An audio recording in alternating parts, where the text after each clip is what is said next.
கால அதிமுக அரசு அதையும் கண்டுகொள்ளாமல் அனுமதிச்சாங்க. திமுக அரசு வந்துச்சு, நான் சட்டமன்றத்தில் போராடினா 2 சுங்கச்சாவடி அகற்றிருக்காங்க, மீதி 20 சுங்கச்சாவடிகளை தவிர மீதி அனைத்து சுங்கச்சாவடிகளும் ஆற்றுவதற்கு உரிய நடவடிக்கை எடுக்கப்படும் என்று மாண்புமிகு நம்முடைய தமிழ்நாடு நெடுஞ்சாலைத்துறை அமைச்சர் அறிவிச்சாரு. இப்ப இந்த சுங்கச்சாவடி அகற்றப்படவே இல்லையே. சரி செய்ய வேண்டிய கடமை யாருக்கு இருக்கு? ஒன்றிய அரசுக்கு இருக்கா, மாநில அரசுக்கு இருக்கா, அல்லது நீதிமன்றம் இதில் தலையிட்டு செயல்படுமா? இல்ல, ஒன்றிய அரசு அறிவிச்சு கொண்டு வராங்க. மாநில அரசு சாலைகளாக இருந்தது தான் இதெல்லாம்.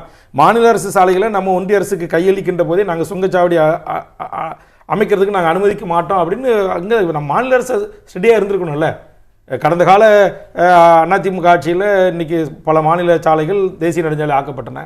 அப்போ அந்த தேசிய நெடுஞ்சாலை எல்லாத்துலையும் இப்போ சுங்கச்சாவடி வருது. இப்போ திமுக ஆட்சி வந்த பிறகு கொடுக்கப்பட்ட சாலையில் நான் சுங்கச்சாவடி அமைச்சே தான் தீர்வுன்னு அமைக்கிறேன். அப்போ இப்போ இருக்கிற புதிய அரசு இதை தடுக்க முடியல.